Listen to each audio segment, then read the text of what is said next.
Describe him to me.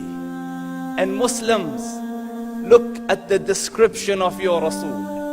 And for some, this would be the first time you hear what your Prophet looked like. I saw a man of striking appearance. ظاهر الوضاء أبلج الوجه, radiant face, حسن الخلق, beautifully created. لم تعبه الثجلة, his belly wasn't protruding.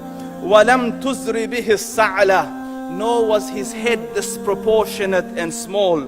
وسيم قسيم, proportionate and delicate, finely made, a specimen of a creation.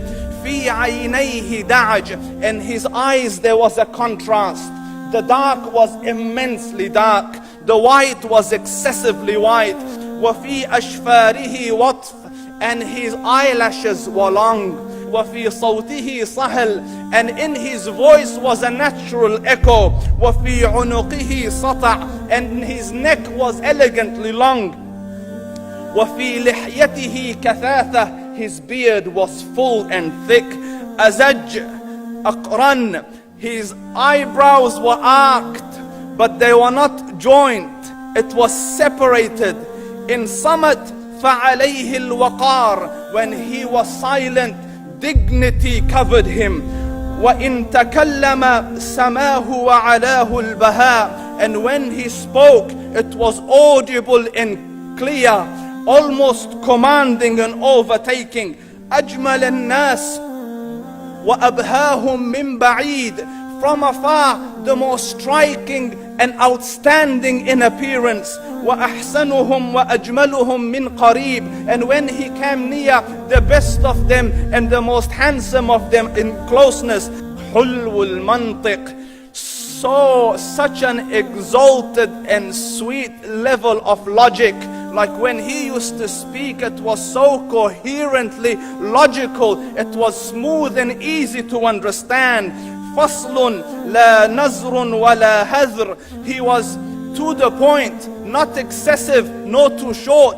كأن منطقه خرزات نظم يتحدرن, his logic, his utterances, his words were like jewels coming out of a necklace, calculated, polished, one after the other, it would flow magically. ربعة, he was medium in height. Your eye didn't have to strain to look up at him, nor was it tedious to look down at him. He was a comfortable sight to look at.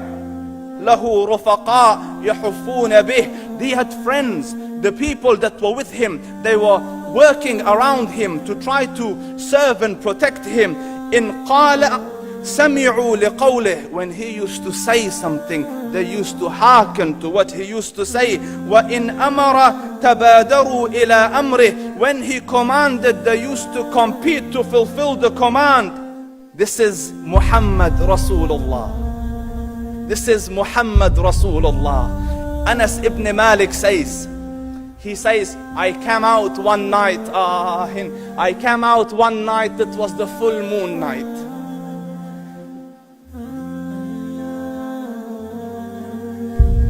And I looked at the moon, and in the desert, understand, the moon is an awesome sight. It is smooth, it is radiant, it is clear, it is gentle compared to the scorching sun at which they are used to. So the moon was the epitome of beauty. So he says, I came out at a full moon night and I looked at the moon and I saw it beautiful, handsome. So I said, let me go see if the moon is more handsome or my Prophet is more handsome. Let me see if that is more beautiful or the Prophet is more beautiful. So I went and I saw him standing afar.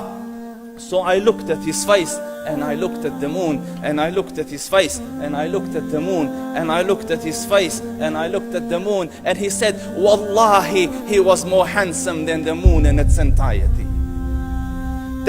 That is just the look of your Rasool. Aisha radiyallahu anha says, I was sewing with the needle. My needle dropped in the dark. I couldn't find it. I said, Ya Rasool, I can't find it. He moved his face close, and I swear, out of the radiance of his face, I found my needle. And the Prophet sallallahu alaihi wasallam was mind-bogglingly handsome. But his handsomeness was covered with waqar in jalal and hayba. The Sahaba say, when we used to sit at his feet, two feelings conflicting would come on the heart. The first one, you wanted to look at him. You wanted to behold the majesty of his face. And when you wanted to look up, shyness used to overtake you, so you used to look down. Amr ibn al-As says, I sat with him many times, but if you ask me to describe his face, I can't describe it. I wouldn't be able to look up to him ijlalan wa ta'zeeman. I couldn't look up at him. And that is why he didn't have the problems that Yusuf alayhi salam had. Because it was difficult to penetrate the awe and the splendor of the Rasool.